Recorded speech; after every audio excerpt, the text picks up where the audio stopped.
ఇలా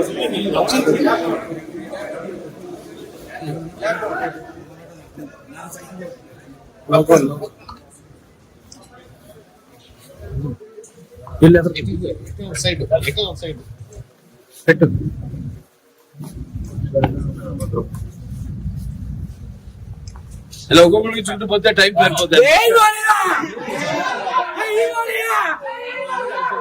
ఇప్పుడు కనివి నీరు కానీ ఈ వర్ష ప్రభావం వల్ల కురిసిన వర్షం వల్ల ఎంతో జనజీవనం అంతా అతలాకుతలం అయిపోయింది. ఇక్కడ ఈ ప్రాంతం కూడా విజయవాడ గుంటూరు. సో మనం కూడా చెప్పడం జరిగింది 50 సంవత్సరాలు పూర్తి చేసుకున్న సందర్భంలో ఇట్లా నాన్నగారి నుంచి కూడా ఎలా ఆయన ఎప్పుడు ఎటువంటి విపత్కర పరిస్థితి వచ్చినా రాష్ట్రాలకి, అంటే ఇప్పుడు ఆంధ్ర తెలంగాణ కాబట్టి ఏ రాష్ట్రం అయినా ప్రాంతాలు వేరైనా మన అంతరంగాలు ఒకటేనన్నా, యాసలు వేరుగా ఉన్నా మన భాష తెలుగు భాష అలా అన్నింటినీ కలిపారు ఎన్టీ రామారావు. ఓ ప్రాంతానికి ఆపత్తి వస్తే ఇంకో ప్రాంతం వాడిని దాంట్లో భాగస్వాములు చేయడం, అదే ఇదంతా అంతా ఒకటే, ఒక ఉమ్మడి కుటుంబం, వసుదైక కుటుంబం, అంతా అన్నదమ్ములం అన్న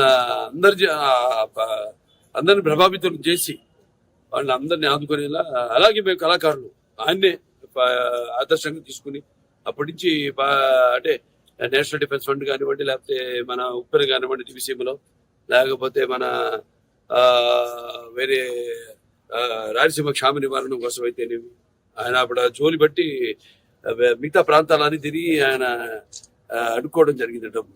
అలా అందరిలో కూడా మన తెలుగు వాళ్ళకి ఒక ప్రత్యేకత, అందరినీ ఒక ఎటువంటి మనకు భేదాలు ఉన్నా అవన్నీ కూడా అంటే మేము ఉంటాం యూనిటీ డైవర్సిటీ, అంటే పార్టీలకు కానీ ఎటువంటి కులాలకు కానీ ఎటువంటి లేకుండా అందరం వాళ్ళ సోదరులకి, వాళ్ళ పక్కింటి వాడికి, వాళ్ళ బంధువులకి జరిగిన నష్టంలా భావించి ఎప్పుడు ఎల్లప్పుడు. అలాగే చంద్రబాబు నాయుడు గారు, మా కళాకారులు అందరూ స్పందించారు.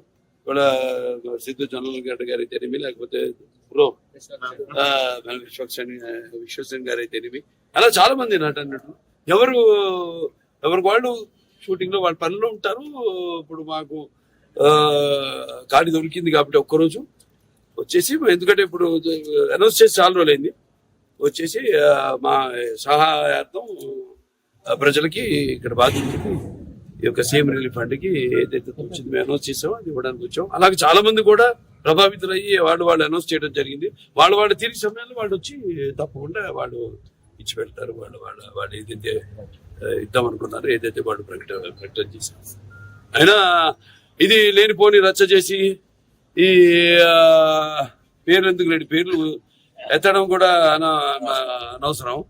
ఏదో ఎంత హాస్యాస్పదం అంటే ప్రభుత్వం సృష్టించిందట ఈ వరదకి, అంతకంటే హాస్యాస్పదం అంటే అదే అడిగితే ఏం మాట్లాడాలి బాగా తెలియదు. మనం తెలుసు వాళ్ళ గురించి ఏం మాట్లాడాలో, ఏం మాట్లాడకూడదు.